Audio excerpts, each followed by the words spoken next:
Magandang umaga po sa inyong lahat sa ating Prepare to Preach seminar at tayo po ay mag-uumpisa na. Bigyan ko po kayo ng konting orientation tungkol po sa mangyayari po sa araw po na ito. Una po sa lahat, ang seminar po na ito ay Prepare to Preach. Ibig sabihin, makakapaghanda pa lang tayo mag-preach. Hindi pa talaga tayo mag-preach, okay? Dahil ang preaching po ay katulad ng kahit anong skill, yan ay pinapractice, yan ay ginagawa. Bagamat itong seminar na ito ay makakatulong sa inyo, patungo doon, pero hindi natin magagawa sa ngayon, sa araw na ito, yung kayo ay pagturuin o mag-preach. Purihin ang Diyos, di ba? At least kahit paano, medyo nakahinga kayo ng konti, hindi kayo mag-preach ngayon. Pero, ito po kasi ay bali introduction. Bali ganito po kasi yan. Meron po kaming tinatawag na Equippers Program dito sa RLCC. Ang Equippers Program po ay isang programa ng pagsasanay kung saan ang layunin po ay makapag-raise up ng mga tagapagturo ng salita ng Diyos. So ito pong programa na to ay may dalawang bahagi. Okay? Unang-unang bahagi po nito ay itong seminar na ito, which is Prepare to Preach. Isang araw lang, 4 na sessions. Okay? 2 sessions sa umaga, 2 sessions sa hapon na may kasamang Q&A o pwede kayo magtanong para maunawaan natin. Pero ang mahalaga po dito ay yung tinatawag na Preaching Lab. Okay?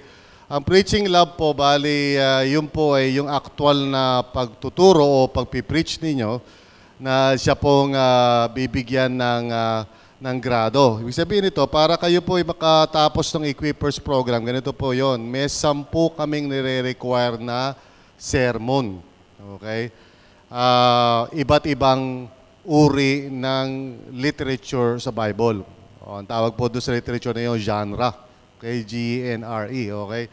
Iba-ibang klaseng type of literature. So 10 yun, aming pinili, 10 klaseng literature. Now, kailangan mo bang gawin yun? Ay, hindi naman. Hindi mo naman kailangan gawin yun kung ayaw mo. Di ba? Sabi mo sa katabi mo, walang pilitan.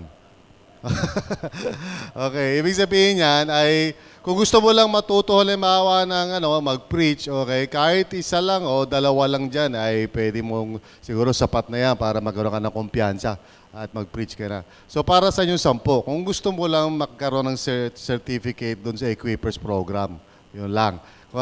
Kung gusto mo yon. Pero kung ayaw mo naman yon, hindi ka interesado doon, ay hindi mo naman kinakailangan gawin yon. So, kailan mo magagawa yan? Dalawa ang inyong option dito. Unang-una, meron kami ritong parang tinatawag na lab, okay, preaching lab, tuwing 2nd and 4th Sunday ng hapon. Bali, alas 4 ng hapon yon. Lahat ng mga sinasanay naming preacher, o kung sino man, ay nagpipreach doon. Okay? Tapos ini-evaluate. Okay? Magpipreach ka, tapos i-evaluate ka. So, para para magawa natin yan, bali magpapaschedule ka o sasabihin mo sa amin na gusto mo mag-fulfill ng, o gusto mo mag-preach at mag-evaluate. May bayad po yon. Okay? 100 pesos po yon sa hindi taga-RLCC. 100 pesos po kasi mag-evaluate tayo, magbigay tayo ng oras. Okay, bibigyan namin kayo ng payo tungkol doon sa sermon. Basically, ako yun, saka iba pa natin mga Tapos, kung gusto nyo po ng coaching, patungo po doon sa sermon na yun na inyong gagawin, yun po ay pwede ko mai-provide. Meron din po akong coaching fee doon. Okay, kasi oras yung bibigay ko sa inyo. Okay? Ibig sabihin, habang nagpe-prepare kayo ng sermon ninyo, ay gagabayan ko kayo at magkakaroon tayo ng coaching session. Yun ay kung gusto nyo lang. Kung tingin nyo naman din nyo kailangan yung coaching ko, hindi ko kayo pinipilit. O sabihin mo sa katabi mo, walang pilitan. Okay? Okay, hindi ko naman pinipilit. Baka mamaya kaya nyo naman mag-prepare. Di okay lang. Okay? Huwag nyo na akong hihingan ng oras dyan. Okay?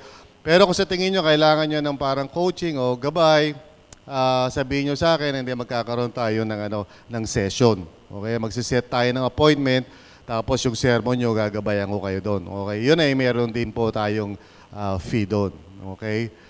So, ngayon, kung isa lang ang sermon ang gusto mo, yun lang ang gawin mo. Diba? Kasi gusto mo lang matuto, gusto mo lang masanay, isa lang. Okay? Pero kung gusto mo na mag-graduate doon sa tinatawag natin Equippers Program namin dito, meron pong meron pong requirement po yan na 10 sermons. Okay? At meron ding reading. May reading po yon. Meron kayong babasahin. Okay, kasi kailangan kayo magkaroon ng kaalaman. Lalo-lalo na sa exegesis o yung aaral ng salita ng Diyos, yung gano'n, okay? So again, yun yung unang paraan, every second and fourth Sunday. Pangalawang paraan ay yung gagawin nyo sa church ninyo, okay? Ibig sabihin, magpipreach kayo, pero kailangan bibidyohan kayo. Kailangan bibidyohan kayo, tapos ibibigay nyo sa akin yung video, okay? Sabihin, kailangan ko mapanood, okay, para maaprobahan ko. Kasi baka mamaya kaibigan nyo yung pastor nyo, di ba? Inaprobahan niya na lahat, di ba? Hindi, joke lang. Pero ibig sabihin, kung sa church nyo gagawin, yung preaching ninyo, pwede rin naman yon, i-enroll nyo pa rin sa amin. Ibig sabihin, sabihin nyo pa rin sa amin, may fee pa rin kayo. Pero ibig sabihin, formally, alam namin na magpipreach kayo sa church nyo na Sunday, gano'n. Kukunan ng video yan, okay? Tapos yun ang ipapasa sa akin, yun ang i-evaluating ko pag pumasa o hindi. Bali, ang grading system dito, simple lang, ABC lang. Sabihin nyo nga po, ABC. A, exceptional. Okay? Exceptional. Ibig sabihin, talagang talo nyo pa sila Chuck Swindoll, at talagang ang lupit nyo, talagang, di ba? Kahit si Eddie Villanueva, siguro may ihiya sa inyo. Okay? Para talagang gano'n. A. So, sobrang galing. Okay? B is acceptable. Sabihin, hindi naman mababackslide yung church. Okay naman. Pwede na. Alright. Acceptable na yon. B. Alright. C means failure. Sabihin, sa tingin namin, pag kayo'y pinahayo namin, baka makasira pa kayo ng kapwa ninyo. Okay. Huwag na muna natin gawin yun. Okay. So, bawat sermon po ay may grading na A, B, C. Naintindihan po ba natin yan? Okay. So, kung sobrang galing po kayo, A. So, kung gusto nyo matupad yung Equippers program, 10 sermon po yon. Kung ayaw nyo naman, kahit isa lang. Kung ayaw nyo rin kahit isa, ito lang seminar natin na nyo.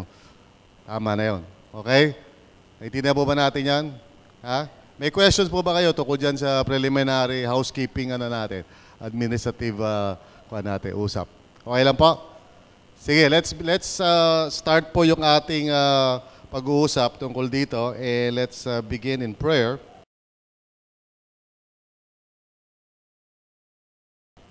Aming Panginoon, purihin ka at alam namin na kalooban mo na dumami pa ang tagapagturo ng salita ng Diyos at magkaroon, Panginoon, ng tunay na pagpapalaganap ng iyong karunungan at ng iyong salita. Sa tamang paraan, Panginoon, hindi lamang, Panginoon, na mga tao na excited at mayroong motivation na mag-share, kundi tama rin ang aming sinishare, tama rin ang aming sinasabi at talagang nakakatulong, Panginoon. So I pray na itong seminar na to may equip each one, Father, para sa ganoon magkaroon sila ng kaalaman at mas maintindihan nga, Panginoon, kung ano yung proseso o paraan ng pagtuturo ng salita ng Diyos. And more importantly, Father, I pray na for each one na nandito, Lord God, na magkaroon ng motivation o desire na talagang i-pursue, Panginoon, yung kanilang development as equippers or preachers, Panginoon, by going through the preaching labs. Lord, maraming salamat po, Panginoon. We praise you and thank you, and we ask for your guidance and anointing, Panginoon, upon me, Lord God. At gamitin mo ako, Panginoon. I pray na by your grace and by your mercy, ay may turo ko itong mga prinsipyo na ito today. Thank you, Lord. In Jesus' name, amen and amen. Purihin ang ating Panginoon. The first session po natin is entitled The Case for Expository Preaching. Okay? Now, ano ba ang kadalasang pagkaunawa natin kapag sinabi natin expository preaching? Probably it would be good if I can ask the tech team to provide a microphone para sa ganon kung sakaling kayo ay magsasalita ay marinig din po namin kayong lahat. Okay? So in the meantime, ano po, can I ask for some volunteers? Narinig nyo na ba yung salitang expository preaching? Okay? Ano ba ibig sabihin yan? Yan ba yung nakakain? Yan ba ha? Anyone? Volunteer. Ano po ibig sabihin ng expository preaching? Sige po, walang parusa, kahit walang mali. Okay? Sige po, ilagay natin yung microphone. Huwag tayo mahiyang ibigay yung microphone natin dyan. Hindi po nangangaya yan. O yan, sige po. Sino ang gusto salita? Sister, alam ko parang gusto mo magsalita eh. Sige, bigay mo yung microphone. Okay? Ano ba sa palagay mo ibig sabihin ng expository preaching? Yung pong inilalabas mo yung ibig sabihin o yung nilalaman ng word.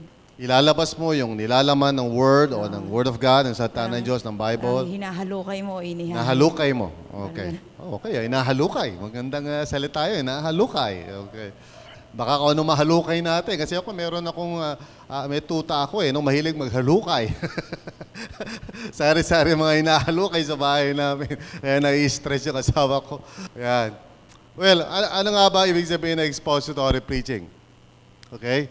Kadalasan ng mga tao ay merong mga tawag sa iba't ibang uri ng preaching. So may tinatawag na expository, textual preaching, may tinatawag na topical preaching, at meron tinatawag na narrative preaching. So sa ngayon, kadalasan yan ang general categories of preaching. Okay? Pinag-iiba-iba. Expository, textual, topical, narrative. Ano ba ibig sabihin ng mga uri ng preaching na yan? O sabihin natin sermon, kung tutusin. Okay?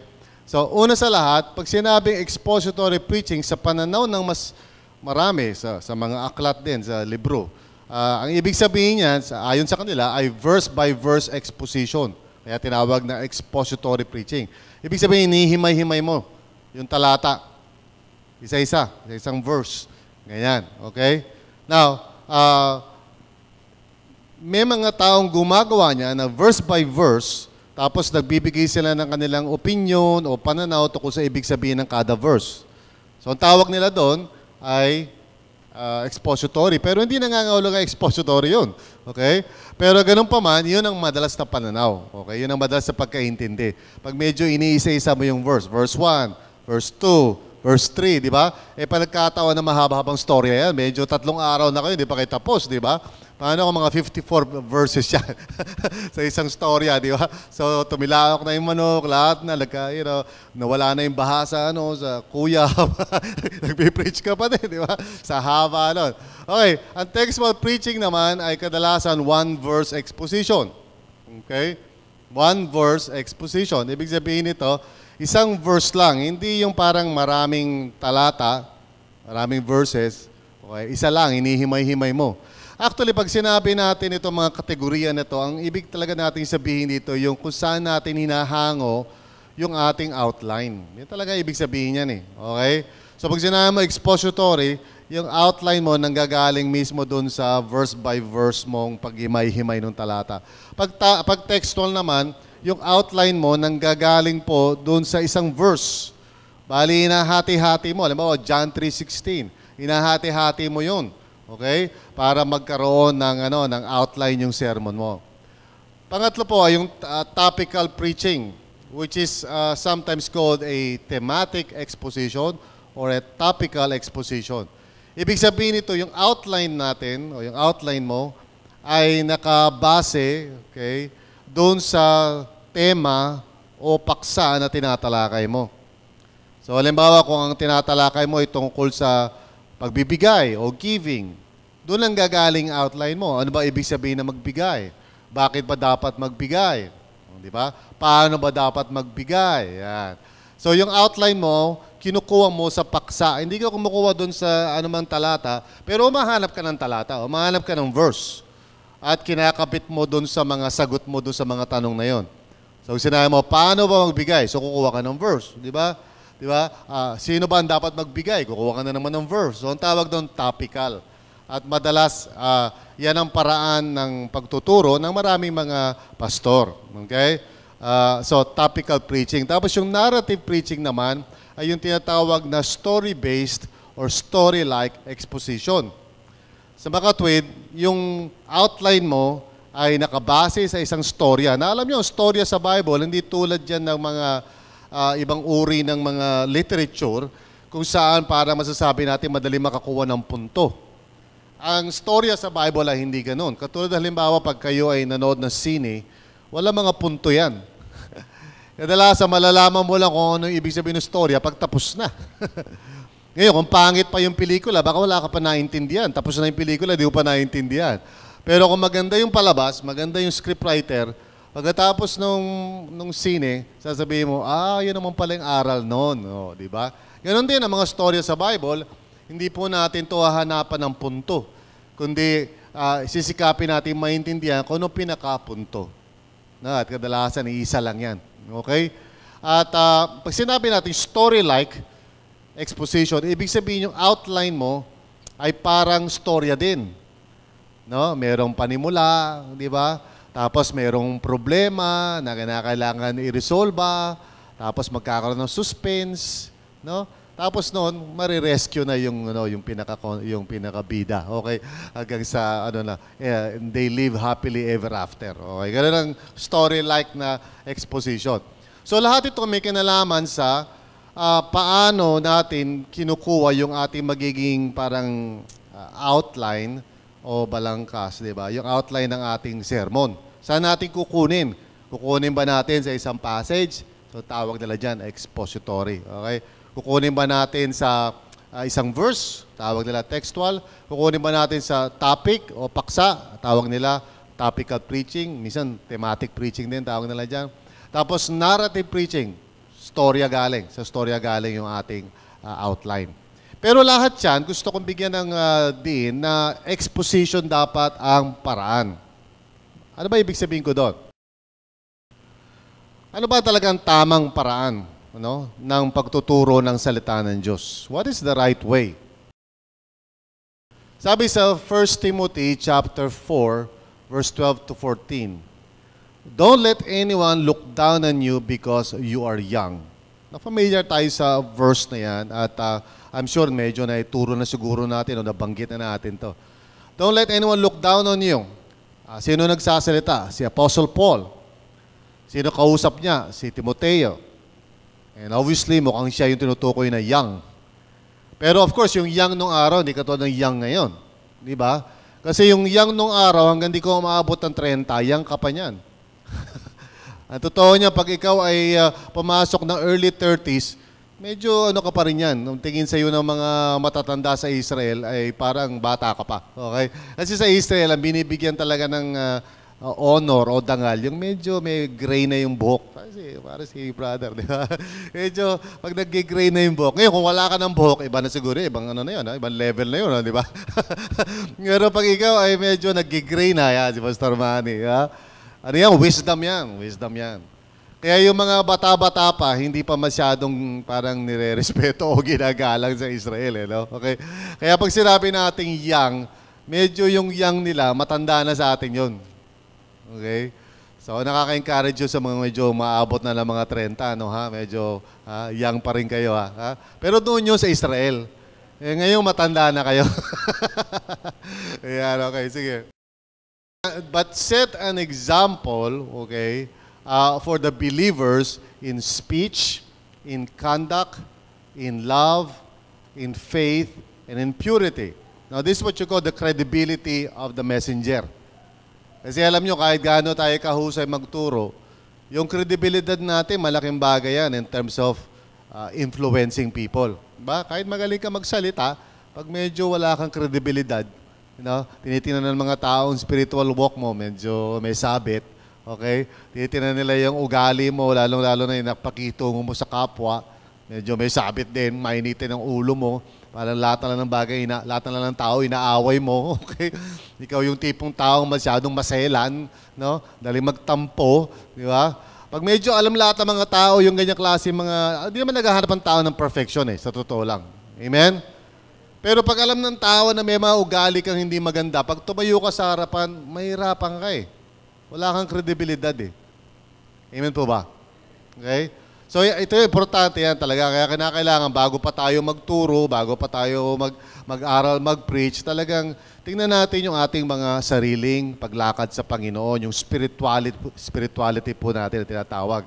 Okay? Kaya sabi niya, set an example Okay? Kasi kailangan so totoo lang yung pagiging servant, yan ay talagang expected sa atin. Pero yung pagkakaroon ng influence, ina-earn mo yan Ina-earn mo yan. Hindi yan nakukuha sa posisyon. Kahit na italaga kita at sabihin ko, ito na nga pala ang pastor nyo, si Pastor Paul, di ba? Pag wala kredibilidad yan, wala mangyayari sa titulo niyan. Hindi rin gagalangin ng mga tao. Kaya kung gagalangin man siya, sa harapan lang niya. Pero pag talikod niya, babatikusin din siya. So, ending, wala rin. Di ba? Okay. Until I come, sabi niya, devote yourself to the public reading of Scripture, to preaching, and to teaching. Pansin niyo yung mga pandiwa dyan, o yung verbs dyan, di ba? Reading of Scripture. Okay? So sa reading pa lang, nag-uumpisa na yung natin, yung ministry natin, kung paano tayo nagbabasa ng Scripture. Okay? Kasi mayroong mga tao, siyempre kung magbasa ng Scripture, parang walang kabuhay-buhay. Nakarinig ba ng mga ganon? Yung parang wala silang passion doon sa binabasa nila, dire-diretso lang, you know. Kaya, rin yan, skill din yan, yung reading, binabasa mo maigi. Kasi, alam mo naman, pag nagbabasa tayo ng kahit anong bagay, hindi natin maiiwasan na kung ano yung ating mga pananaw ay nakaka-impluwensya sa ating pagbasa. Okay? So, reading is also just like saying studying. Okay? Reading of Scripture is also like studying Scripture. Merong tamang pagbabasa ng Scripture. May tamang paraan para maunawaan mo kung ano sinasabi ng Scripture. Okay? Hindi pwede na parang, kumbaga, binabasa mo lang yan ng basta-basta. O kaya, hindi mo rin pwede sabihin na, basta kami, Bible kami. Hindi gano'n kasimple yan. Pag sinabi mo sa akin, basta Bible kami, paano mo binabasa? Kasi lahat naman ng kulto nang galing sa Bible . Amen ba yun? Wala pa ako narinig na kulto na hindi nang galing sa Bible yung pinaniniwalaan nila . Lahat ng kulto galing sa Bible. Hinahango nila yung mga turo nila doon. Di ba? Kaya ang tawag sa kanila kulto . Iba yung occult. Kasi occult, di naman kumukuha sa Bible yun . Ang occult kasi may kinalaman sa mga supernatural na mga kung ano yan, mga dasal-dasal dyan. Pero sa mga seremonya, witchcraft, gano'n. Tapos yung, of course, false religion, alam naman natin, mga Buddhism, gano'n. Hindi yan humahango sa Bible. Ang humahango sa Bible, tapos gumagawa ng mga maling turo, tawag mo dyan kulto. Ay, tindahan ba ninyo yun? Kaya medyo ingat din naman tayo na pagtawag ng kulto. Kasi minsan, porket hindi natin ka-church, kulto na . Huwag naman gano'n, di ba? Just because, alam niyo naman kasi sa theology, nag-o-offer din kasi kami rito ng theology program . Okay?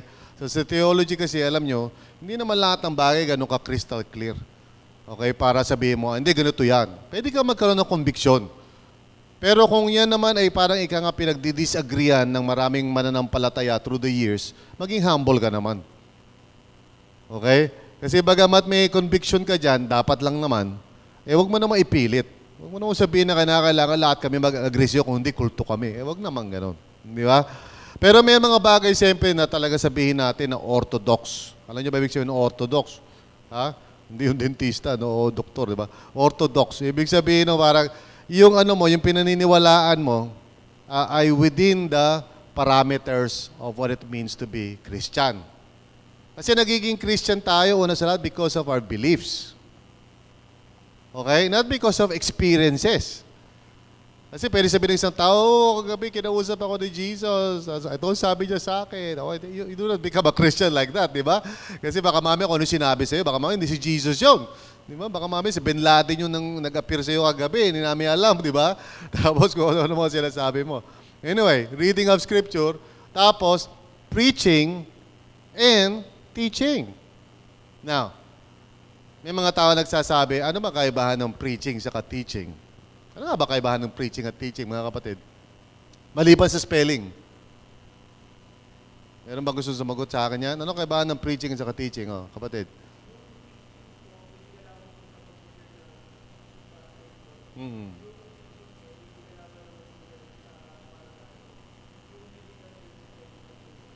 Kasi taga-church ko yan, kaya alam niya yung sagot . Okay, yung daya no? Taga-RLCC kasi yan Okay. So, preaching nung araw, ng panahon ni Pablo, nung sinulat niya to, kadalasan may kinalaman sa evangelism. Okay? Nung araw yon. Pag sinabi mong preaching, ibig sabihin, nag-evangelize ka o pinapahayag mo mabuting balita sa iba't ibang lugar. Pag sinabi mong teaching, kadalasan may kinalaman niya sa mga mananampalataya na. Yung binibuild up mo yung faith nila. Okay, kaya tinuturuan mo sila ng kaalaman ng Diyos para lumago sila. Ganun nung araw yan. Pero sa ngayon, hindi na parehas ang ang definition niyan. Kasi kadalasan ngayon, baliktad na minsan o kaya parehas na. Pag sinabi mong preaching ngayon, sa panahon natin, ibig sabihin nyo tumatayo ka sa ganito. Yeah? Tapos, nagtuturo ka, kailangan medyo aktibo ka. Sa kadalasan may oras. May limitado lang. Di ba? 40 minutes, 45 minutes, 1 hour, depende kung Pentecostal ka. Siguro 1 hour and 30 minutes. No? Kung by the Spirit ka, baka 2 hours. No, hindi ko alam Pero ibig sabihin, yun ang preaching. Ang teaching naman, halimbawa ngayon yung ginagawa natin. Ba, isang buong araw. Yan, teaching. O kaya Sunday school. O kaya ano pang ginagawa natin na parang teaching, mga Bible study, ganyan. Yan ang tinatawag na teaching. So yung mga definitions natin, medyo nagbago na. No? Nagbago na, nag-iba na. Ang importante sa lahat ng ito ay yung ating pananaw talaga sa Scripture. Nung panahon ng Reformation, isa sa mga rallying cry ng, alam niyo ba yung Reformation? Yun yung nangyari no mga around 12th century onwards, kung saan yung mga, sabihin natin, mga progresibong mga tao within the Catholic Church felt na medyo naliligaw na ng landas ang Catholic Church. So, lalo-lalo na nung nauso na yung mga tinatawag na indulgence, no?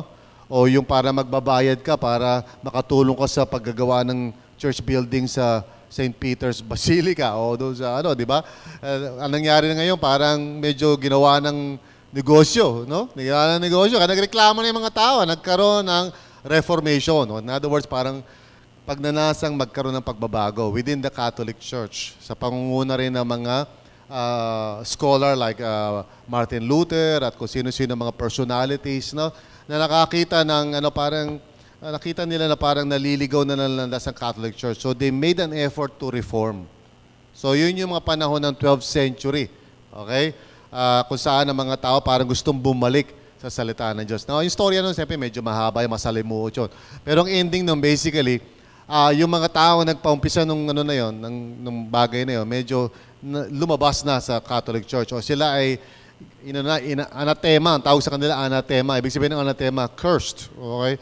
Hindi na sila parang tinanggap within the Catholic Church. So, doon nag-umpisa ang idea ng Protestant. Parang nagprotesta eh.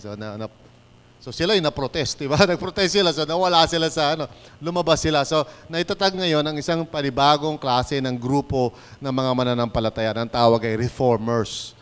Reformers. Okay? So basically dyan tayo galing. Okay? Kung tayo ay born again, dyan tayo nang galing sa historical event na yan. Okay? Anyway, isa sa mga rallying cry niya, yun ibig sabihin, ay yung sola scriptura. Ibig sabihin yung pananaw mo tungkol sa scripture. And that is what is most important. Hindi talaga yung paraan ng pagtuturo per se, kundi yung pananaw mo o yung mindset mo patungkol sa Word of God. Okay? Sabi rito, all Scripture. It's very important na maintindihan natin kung tinutukoy rito dahil the word Scripture refers to something written down. Sa Greek, ang ginamit na word dito ay graphe, kung saan nanggaling yung salita nating graphics. So anytime na meron tayong parang sinusulat, okay, we call it parang graphics o graph, di ba? So ang tinutukoy na dito sa talatang ito ay yung lahat ng nakasulat, all Scripture. Ibig sabihin nito, may mga bagay na hindi na nakasulat. Also, it means na merong diskusyon tungkol sa tinatawag na canon. So this coming September 18, mag-uumpisa po yung subject namin na bibliology, kung saan pinag-uusapan yung canon. Hindi canon yung sumasabog, kanyon yun eh. Okay? Canon means, paano natin malalaman aling aklat sa Bible ang talagang inspired? Alin sa mga libro? Kasi marami mga lumalabas na ba siya sa National Geographic, nakakarinig ako ng mga Gospel of Judas. Diba? Ano ba yung kailan lang na yung mga Da Vinci Code, kung ano mga lumalabas na ganyan. Yan ba dapat nating isali o isama doon sa tinatawag nating canon of Scripture? What about yung mga tao nagsasabi na narinig ko si Lord o nangusap sa akin ng Panginoon? Dadagdag ba natin yon? Mayroon ba tayong Dominic na aklat, chapter 5. Pastor Dominic chapter 5, verse 2. Okay. Dadagdagan ba natin yung canon natin? Yung mga usapin na yan ay mahalaga. Kasi may kinalaman po yan sa approach natin sa Scripture. So all Scripture, okay, setting aside yung discussion tungkol sa canon and everything, pero pag nakasulat, all Scripture is breathed out or God-breathed and profitable. Okay? For teaching, for reproof, for correction, and for training in righteousness.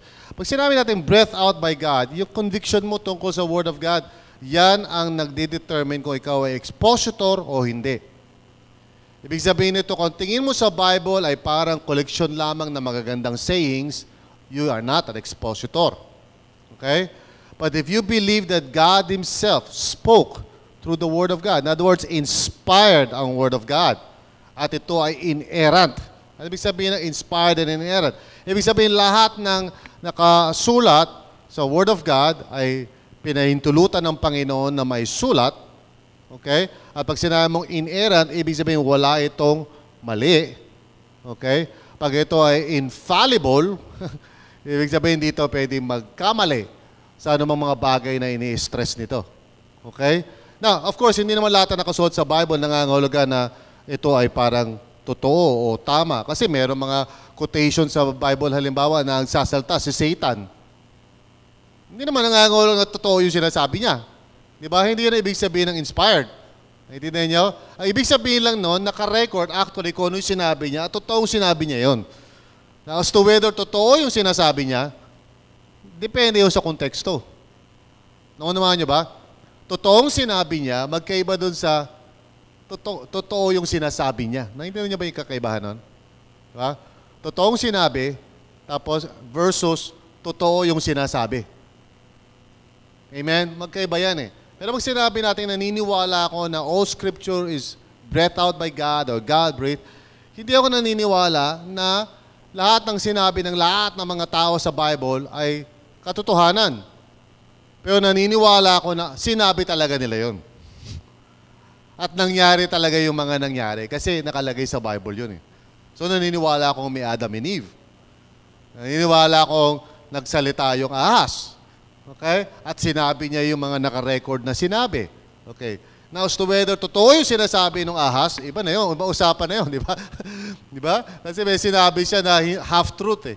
Hindi naman talaga totally true eh. Kaya nga nalinlang si Adam and Eve eh. Okay pa ba kayo?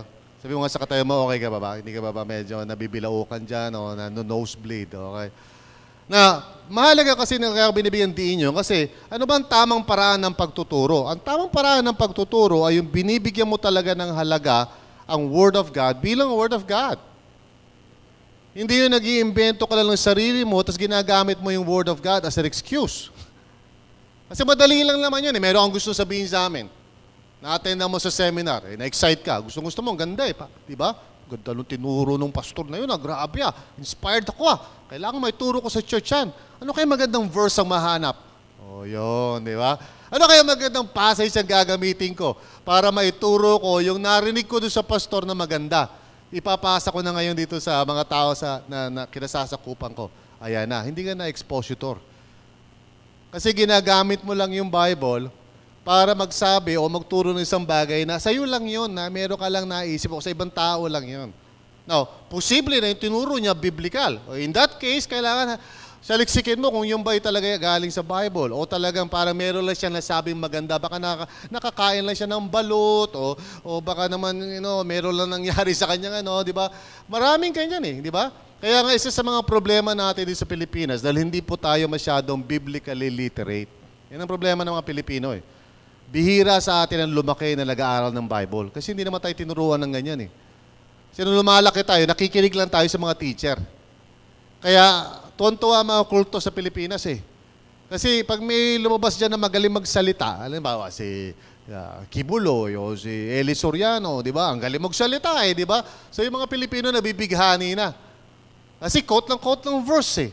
Malay ba nila kung ano sinasabi ng verse na yun? Malay ba nila kung yung context doon ay tama ba talaga yung interpretation? Hindi, nag-quote ng verse, so tama na yun. Hindi po tama yan. Ang tunay na expositor po talaga, inuunawa niya talaga kung ano sinasabi ng salita ng Diyos kasi naniniwala siya galing sa Panginoon yun. So ang pakay niya ay maipahatid yun ng maayos at mabuti at may katapatan. Yun ang pakay niya. Now yung paraan may be different. Maybe iba-iba tayo ng estilo ng pagsisermon, di ba? Pero dapat tapat siya sa intensyon ng Panginoon. Tapat siya sa nais ng Panginoong sabihin. Hindi yung parang meron kang gustong sabihin, ginagamit mo lang si Lord para suportahan ka. Naunawan niyo po ba yun? Okay. So ito daw ay magagamit, sabi niya, for teaching, para sa pagtuturo, para sa reproof o pag-re-rebuke. Ibig sabihin ng reproof, nire-rebuke ka kasi minsan mali yung ginagawa mo o iniisip mo. Correction, ibig sabihin tinatama ka. Tapos training, tinitrain ka para mamatuwid mo yung buhay mo. Para saan yan? So that the man of God kasama woman of God, baka naman sabihin nyo, unfair si Pablo.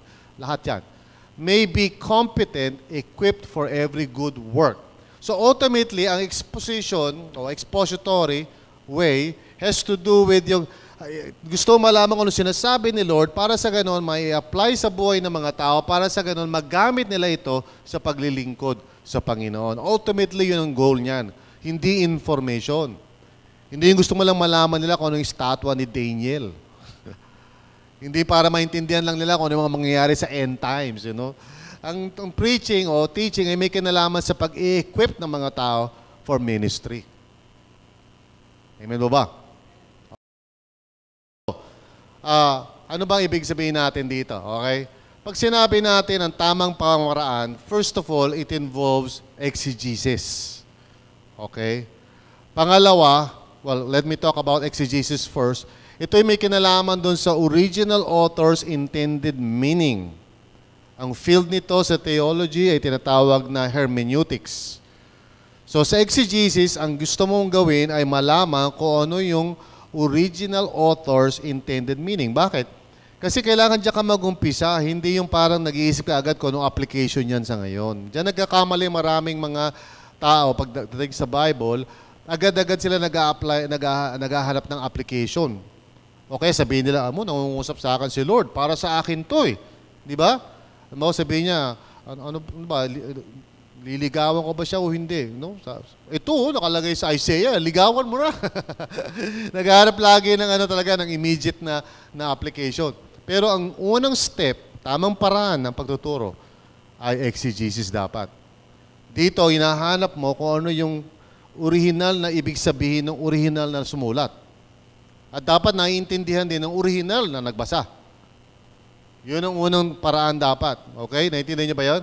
Yung kung anong ibig sabihin ng original na nagsulat sa pagkaunawa rin ng original na mga nagbasa. Yan ang pakay mo sa unang step bago ka pa magsalita o magturo.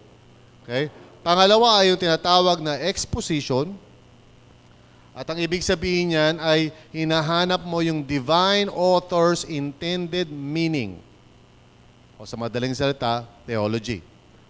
Divine author, of course, is referring to the Holy Spirit. Dahil alam natin ang Holy Spirit ay siyang gumabay sa author na magsulat at isulat kung ano yung kanyang isinulat. So bawat talata, bawat salita, yung pagpili niya ng anong klaseng salita ang gagamitin niya, okay? Pati yung kung anong tense ba nito, ito ba'y past tense, present tense, future tense, lahat yan ay ginabayan ng Holy Spirit all throughout.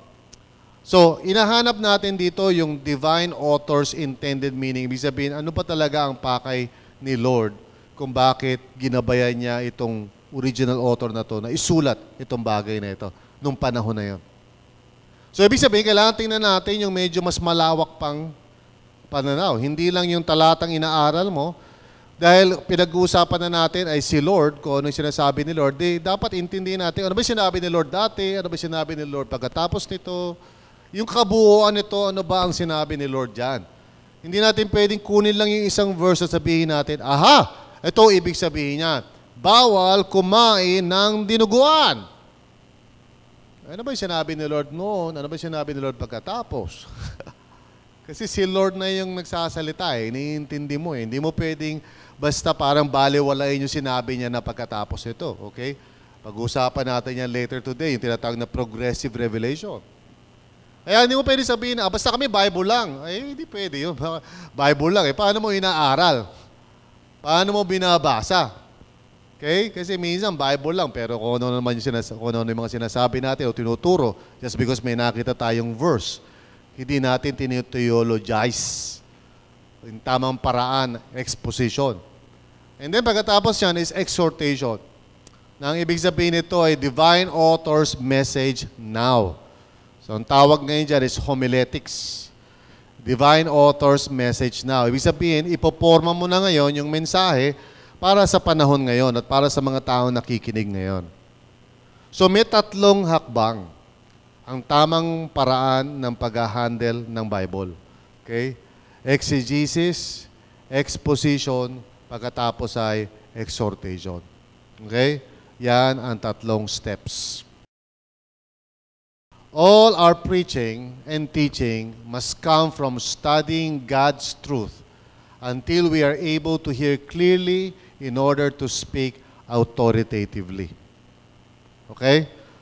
All our preaching and teaching, lahat ng pagtuturo, lahat ng sinasabi natin, kailangan tayo ay may pananagutan sa Diyos. It must come from studying God's truth until we are able to hear clearly. So yung salitang hear, of course, doesn't mean nakahear ka ng sound. Because when the Bible talks about hearing, it's something deeper than just hearing a sound. Okay? He who has ears, let him hear what the Spirit is saying, sabi sa Bible. It does not refer dun sa sound.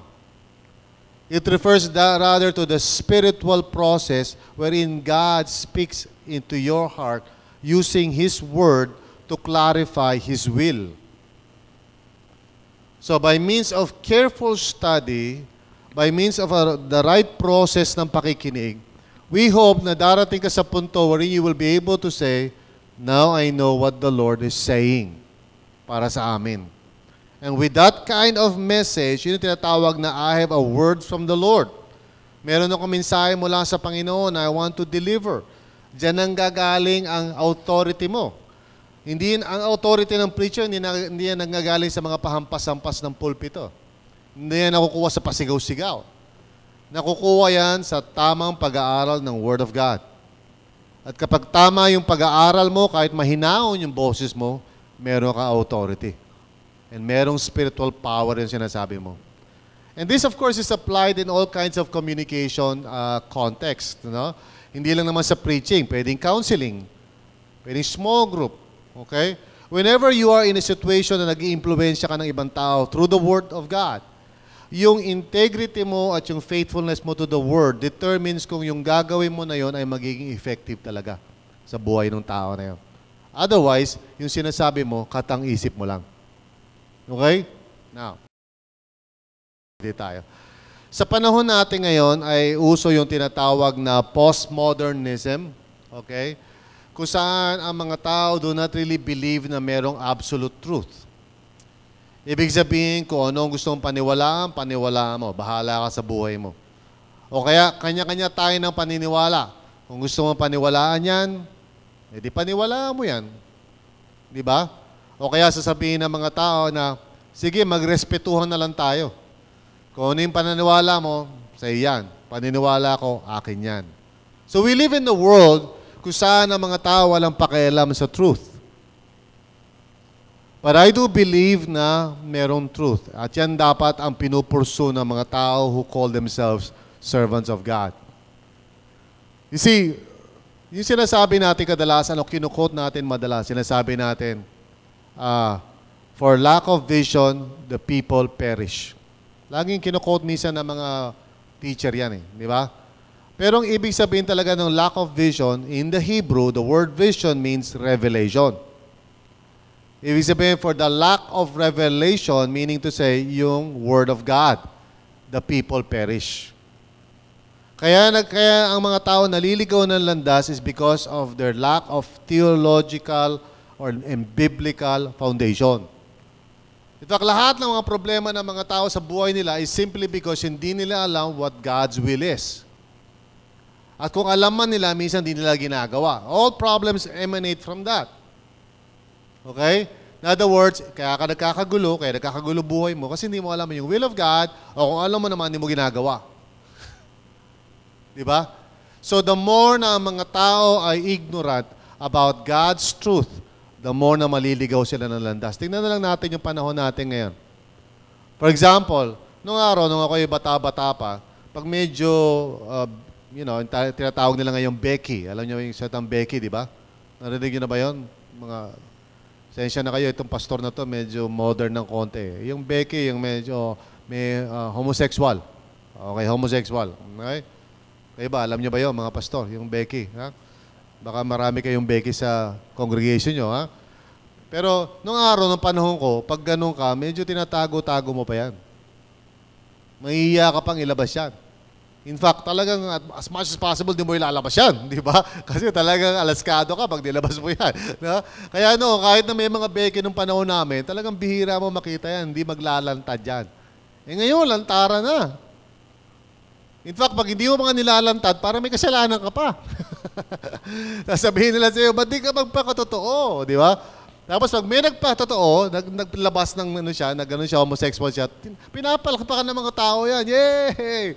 You know? Si Anderson Cooper, yung announcer na respetado sa CNN. For many years, akala ng mga tao, lalaki-lalaki yon. Biglang nag-announce publicly na hindi siya tunay na lalaki, siya ay homosexual. Natuwa mga tao. Yay! Kinongratulate siya. Kasi nagpakatotoo siya. Okay? Ngayon, nagkakaroon ng ng mga tinatawag na same-sex marriage. Alam niyo ba yun? Yung pwede na mag-asawa ngayon, pareho lalaki.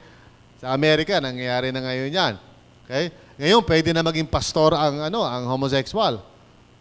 Sa Amerika. Okay? So, kung konti na lang, pupunta na yan dito. Ang problema natin, not so much yung mga bagay na yan. Ang problema natin, kapag binatikos natin yun at kinurek natin yun, sasabihin ng mga tao, sino ka para magusga? Pag yan ay kinurek mo at binatikos mo, sasabihin nila, kung ano yung paniniwala nyo, sa inyo yan. Ano yung paniniwala namin, sa amin yan. Basta ganito kami. Diba? Magrespetuhan na lang tayo. Yun. Alam niyo, magrespeto, tama lang naman yun. Ibig sabihin ng magrespeto, halimbawa may pananaw ka, hindi ka papatayin. Yun lang naman tama ron, di ba? Magrespetuhan tayo, di ba? Pero pag sinabi mo magrespetuhan, ang ibig mo sabihin, wala nang tama at mali, hindi na respeto pinag-uusapan natin dyan. Kompromiso na yan. Di ba? So in other words, pag may pumatay, pag sumaksak ako ng tao, tapos sabi mo, oy, mali yan. Bakit? Sino ka para sabihin mali yan? Kanya-kanya tayong pananaw. Hindi na po pwede yan. Di ba? Diyan na magkakagulo ang ating lipunan. Pero, bakit ko ba binibigyan din yan? Kailangan na kailangan sa panahon natin ngayon, ang mga tao mayroong kombiksyon ng katotohanan at kaya at may lakas ng loob na magsalita ng katotohanan. Yun ang kailangan natin sa panahon natin ngayon. Di ba? At kailangan ng mga Kristiyano na yung faith nila ay nakabase sa katotohanan at hindi sa karanasan lamang. Bakit? Pag dumating ang pagsubok at darating yon, hindi ka may tataguyod ng pakiramdam at ng karanasan. Amen? Pag may dumating na mga problema sa buhay, yung karanasan mo lilipad na yun sa bintana. Kahit na sabihin mo sa akin, ang saya-saya maging Kristiyano. Pag nandiyan na yung problema, hindi na masaya yan. Ano na ang gagawin mo? Kaya maraming kabataan, Kristiyano lang habang nasa church, habang nag-aaral. Pag-graduate ng college, karamihan sa kanila nawawala na sa faith. Kasi wala naman talaga silang pundasyon. Sa ilang taon lumipas sila sa church sila. Kaya lang sila nasa church kasi masaya, andun yung barkada, andun yung si daddy at mommy, nag-church rin naman, si pastor, nakakaya naman, di ba? Yun lang ang mga nagdadala sa kanila doon sa church. Pero ang totoo nun, wala silang foundation. Yung faith nila ampaw. So pag dumating na yung pagsubok, pag dumating na yung halimbawa, yung pogi na liligaw sa iyo na bagamat shabu addict, pero pogi, papatulan mo na. Okay? Tapos ang dami mga tao ngayon ang naliligaw ng landas dahil wala sila sa katotohanan. So, itong sinabi po sa ikalawang Timoteo 4, kabanata 3, talatang 3. For the time will come when people will not put up with sound doctrine. Instead, to suit their own desires, they will gather around them a great number of teachers to say what their itching ears want to hear. Time will come. Ano yung tutukoy ni Pablo? Future. Pero while he was speaking or while he was writing this, nangyayari na yun ng panahon na yun. So kung nangyayari na yan, mga bagay ng panahon ni Pablo, na may mga tao na parang naliligaw ng landas, how much more today? Okay? Mas mahirap nga ngayon kasi ngayon meron na tayong technology, may internet na eh. At may multimedia. So, napakadali ngayon na magpalaganap na kahit anong maling kaisipan. Lalo na ngayon na, halimbawa, ang mga tao, siyempre, tinitingala nila ang mga movie stars. Okay? So, pag may sinabi yung movie star, si Chris Aquino halimbawa, pag may sinabi siya, parang gospel truth na, susundin na ng mga tao. Ang nakakalungkot nga nito, yung mga tagapagturo ng salita ng Diyos na merong katotohanan, hindi masyadong maalam doon sa mga iba't ibang uri ng paraan ng communication. Ang alam lang natin, pulpito. O kaya, tatayo tayo sa palengke, doon tayo magpipreach, lalagay tayo ng speaker, as mangingi tayo ng offering. Yun lang ang alam natin paraan ng pag-communicate. Pagdating doon sa talagang more powerful and more effective way of communication, which is multimedia, internet, kulela tayo. Kulelat, ang body of Christ. Okay? Nandun ang labanan sa media. Nandun ang labanan ng shape ng isip ng mga tao. Kapag ang media, hawak-hawak ng dyablo,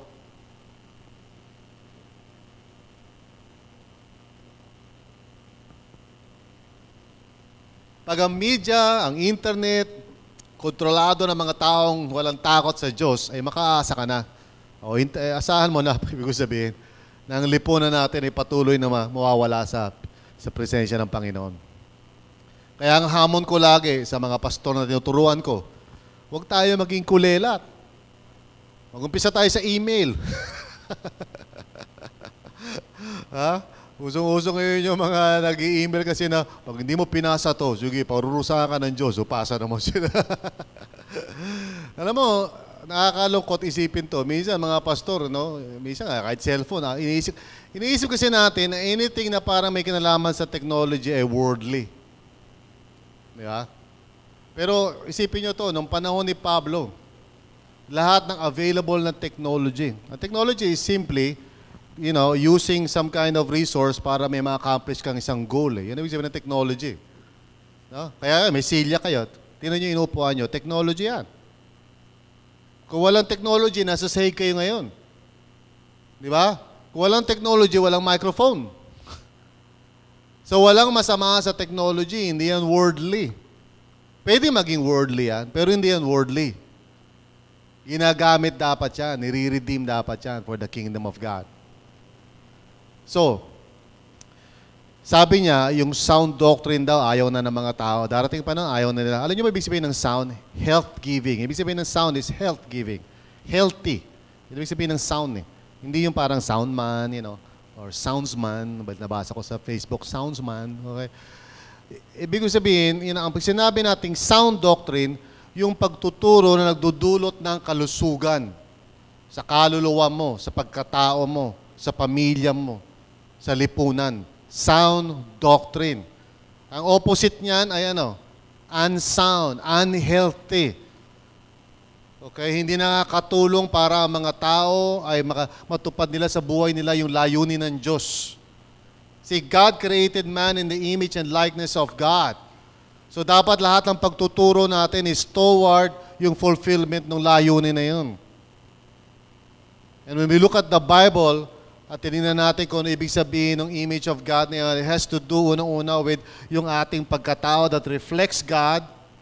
It has to do with our relationships that reflect the relationships of God in His triune unity. And it also has to do with our works, which katulad din ni God. God is good and He does good. So dapat ang mga tao who call themselves people of God should be doing good. So more and more kapag ang teaching natin ay wasto at tama, nakikita yan sa buhay ng mga tao. Yung soundness na yan. We call it dito sa church namin, real life. Okay? Kung saan talagang natutupad sa buhay mo yung intensyon ni Lord for you, bakit Kanya kinreate. So unsound would be opposite. Any kind of teaching na hindi naman nakakatulong para magkaroon tayo ng tunay na katuparan. So instead, to suit their own desires, they will gather around them a great number of teachers to say what their itching ears want to hear. So mga tao, meron silang mga gustong marinig Di ba? Na nakakatuwa, nakakakiliti. Alam nyo, bilang mga pastor, we have to decide kung ano ba talaga ang layunin natin sa buhay. Kami mga pastor dito. At kayo rin naman, kayo mga leaders. Is it to please people? or to please God. Dapat tayo nakikinig sa mga tao, yes. Pero kaya tayo nakikinig para marinig natin ang tinig ng Diyos. Hindi para sila yung pakinggan natin at sila yung masunod. So sometimes may mga pagtinanong ko mga tao, ano gusto niyo malaman o marinig? Gusto ko, Pastor, prophecy. Gusto ko malaman sino yung Antichrist. Kasi kapitbahay namin, Antichrist yun eh.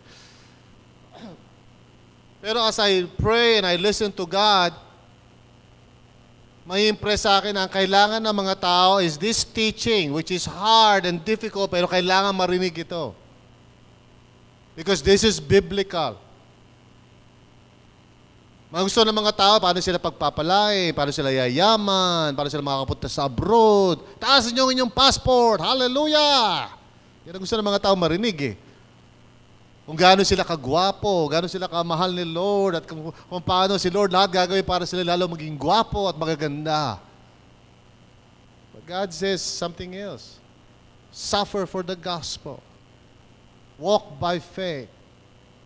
May mga bagay na kailangan marinig ng mga tao, mga truth na kailangan mo sabihin. And minsan hindi yan popular. Minsan hindi yan magkukos ng maraming tao pupunta sa church mo. I remember one time when I preached, I lost one family sa church. At ang sabi sa akin, kasi pastor, yung pinreach mo, hindi ko kaya eh. Talagang Well, actually, sinabi ko lang naman sa sermon ko, is kinakailangan magkaroon tayo, dumating tayo sa point na hindi lang tayo parang pa-attend lang at nanonood lang. We must learn how to commit ourselves to the body of Christ. Tama lang naman yun, di ba? Dapat lang gawin yun, di ba? Hindi yung para naglalaro tayo ng, alam mo yun, yung trip to Jerusalem. Nakalaro na ba kayo ng ganon? Yung may kanta, tapos mayroong ilang silya. Tapos ikot-ikot kapag tigil ng tugtog sa kakaupong ganon, di ba? Minsan ang body of Christ, ganyan eh. No? Palipat-lipat. Minsan na church ni Pastor Dominic, minsan church naman ni Pastor Manny, minsan lipat-lipat lang. CCF, VCF, VCD, DVD, sa lumilipat eh, di ba? Ayaw mag-commit sa isang church at tumulong talaga sa ikalalago ng church na yon. Okay, so yan ang sitwasyon natin. Dapat gagawin. Sabi niya, do not neglect your gift, sabi ni Paul, which was given you through prophecy, when the body of elders laid their hands on you. Now, let me just clarify something tungkol sa preaching and teaching. I do believe na merong mga tao na talagang especially gifted to preach and to teach. Ibig sabihin talaga meron silang unique anointing, and usually pag ganyan, it involves a far greater kind of scope. Pag binigyan ka ng gift of preaching and teaching, usually it's beyond parang, just a few people. It could be more than that. So meron talaga mga tinatawag na gifted sa preaching and teaching. Pero pwedeng matutunan ang preaching and teaching. And anybody can preach and teach. Okay? Not necessarily in an anointed manner o sabihin natin na pangkalahatan o national o international. Okay? But you can definitely learn how to preach or teach in a group or in a community or whatever, right? Now, siyempre, hindi ko masasabi kung hanggang saan ba ikaw dadalhin ni Lord.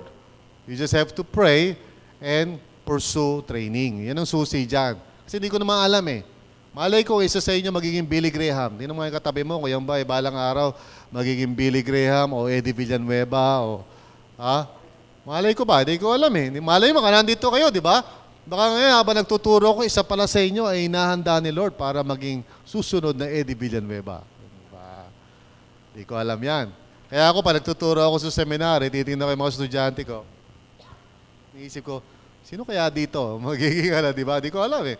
So, tuturuan ko na lang sila lahat para safe tayo, di ba? And then, of course, aralin mo. Yun ang pinakamaganda. Aralin mo, pa-coaching ka, pa-mentor ka, mag-try ka, kasi hindi mo alam kung hanggang saan ka dadalhin ni Lord. Okay? Now, kung ikaw, nangangarap ka, alam mo, iisip ko, balang araw, katulad ako ni ganitong tao, ni Rick Warren, o naman. Talaga? Oo, nangangarap ako ganyan eh. O sige, mag-aral ka, prepare to preach. Ay, yung tagal, ang haba. Ano ba yan, di ba? Nangangarap ka magturo, tapos tamad ka mag-aral, di ba? Pag sinabi siya, ganito ka, sumali ka sa preaching lab. Ay, nakakatakot, ayoko na. Ay, ano na mangyayari sa iyo niyan? Di ba? Kung gusto mo malaman kung hanggang sa kadadala ni Lord, kailangan mag-step forward ka in faith. Kailangan lumabas ka doon sa bangka at maglakad sa tubig. Amen? And literally, parang ganyan ang preaching. Parang ka naglalakad sa tubig. Di ba? Talagang nalulunod ka minsan, babaksa ka.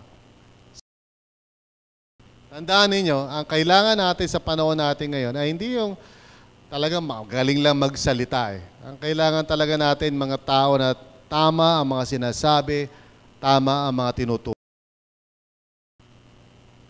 Sabi sa 1 Corinthians,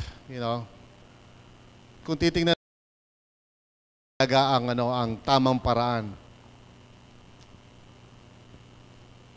Sabi ni Pablo na yung kanyang pagtuturo daw, okay, hindi tulad ng mga turo ng mga magagaling magsalita. Sabi niya, my speech and my preaching was not with enticing words of man's wisdom, but in demonstration of the Spirit and of power, that your faith should not stand in the wisdom of men, but in the power of God. So real preaching ay hindi yung parang minamanipulate mo yung mga damdamin ng mga tao, pag malapit ka na sa altar call, music nga dyan. Hindi, wala kinalaman yan doon sa parang style, nagsisisigaw ka, o yung boses mo minsan mahina sa umpisa, lumalakas. Puro kaartehan lang yan okay? Dapat yung sermon mo, yung preaching mo ay galing talaga sa Word of God. Now, hindi masama magkaroon ng gano'n kasi mga style. Pero yung laman, importante yon. What you're saying is really from God's Word. Now, kung galing naman talaga kay Lord yan, siyempre, i-deliver mo naman ng maayos. Kasi kahit na ba Word of God yan, kung nakatulog naman kami habang nagsasalita ka, di rin namin narinig.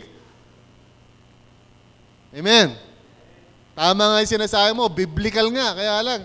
Grabe, pagdating mo sa harapan, mga kapatid, buksan natin ang Bible natin para makinig tayo ng Word of God. Diba? Ano na mangyayari sa atin dyan? So, meron din lugar yung pag-aaral na paano ba nagpipreach ng maayos. So, importante, tama yung pinipreach mo, pero importante rin yung paraan o tama na. So, tatlong bagay ang kailangan: logos, ethos, pathos. Mga Griegong salita yan. Logos, of course, pertains to the Word. Ibig sabihin nito, yung laman ng sinasabi mo. Gaano ba ka-consistent yan sa Word of God? So pag kayo sumali na sa preaching lab, i-evaluate natin kung tama ba yung exegesis mo. Okay? Pag nagsalita kayo sa harapan, hindi po kayo bibigyan ng grade na A kasi pogi kayo, saka maganda kayo. Bibigyan muna kayo ng A kasi may kinalaman dun sa laman. Yung sinasabi mo ba ay biblical. I don't mean to say na nag-quote ka lang ng verse, kundi tama yung pagkaunawa mo. At yung paghatak mo ng kahulugan ay maayos at biblical. Yung ethos naman ay may kinalaman naman ito dun sa ikaw bilang mensahero. Yung kredibilidad mo. Of course, maaaring hindi ka namin kilala, pero pag tumindig ka, malalaman namin kung yung medyo totoo ba yung sinasabi mo, lalo na kung lahat ng illustration mo tungkol sa iyo at kung gaano ka kagaling, medyo mawawala ka ng kredibilidad sa amin. Pero kung honest ka at may integridad ka, pag nagsasalita ka at ang sinasabi mo, totoo naman talaga, pag nagko-quote ka ng ganyan, talaga naman yun ang di ba?